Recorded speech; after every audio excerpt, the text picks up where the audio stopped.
السلام علیکم دوستو، میں بات کر رہی ہوں سید فاروق چینل سے اور آپ کے لیے لے کے آئی ہوں شیخ سعدی کی حکایات۔ اس سے پہلے ہمارے چینل کو لائک اینڈ سبسکرائب لازمی کریں۔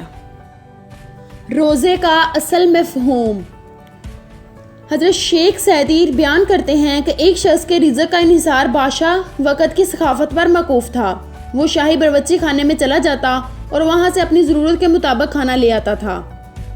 ایک مرتبہ اس کی بیوی نے اسے کھانا لانے کو کہا تو اس نے کہا آج ہمیں کھانا نہیں ملے گا کیونکہ بادشاہ نے روزہ رکھا ہوا ہے اور آج شاہی باورچی خانہ بند رہے گا۔ بیوی افسردہ ہو گئی اور کہنے لگی کہ کیا بادشاہ کے روزے کی وجہ سے آج ہمارے بچے بھوکے رہیں گے؟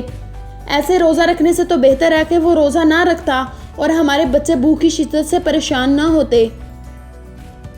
روزہ رکھنا اسے زیبا دیتا ہے جس کے دسترخوان سے صبح و شام غربا مساکین کھانا کھاتے ہوں۔ اپنی محنت کے ذریعے دوسروں کو فیض پہنچانے والا دنیا دار اس روزہ دار سے افضل ہے جس سے دوسروں کو فیض نہ پہنچے۔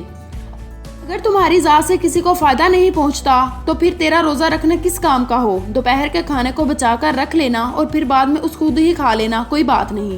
اور روزے کا اصل مفہوم یہی ہے کہ دوسروں کو اپنی ذات سے نفع پہنچایا جائے۔ حضرت شیخ سعدی اس حکایت میں بیان کرتے ہیں کہ روزہ کا اصل مفہوم یہ ہے کہ دوسروں کو اپنی ذات سے فائدہ پہنچاؤ۔ یہ نہ ہو کہ روزہ رکھا ہو اور تمہاری ذات سے دوسروں کو نقصان پہنچے۔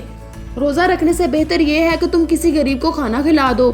اللہ نے روزے کے اصل مفہوم سے آگاہی کے بغیر روزہ رکھنے کو فاقہ کشی سے تشبیہ دیا ہے۔ بس روزہ رکھتے ہوئے اس بات کو ذہن نشین رکھو کہ یہ بلائی کا ذریعہ ہے نہ کہ کسی کو نقصان پہنچانے کا ذریعہ ہے۔ امید کرتی ہوں کہ آپ کو یہ ویڈیو پسند آئی ہوگی۔ اگر آپ کو یہ ویڈیو پسند آئی ہے تو سید فاروق چینل کو لائک اینڈ سبسکرائب لازمی کریں۔ اللہ حافظ، ملتے ہیں نیو ویڈیو کے ساتھ۔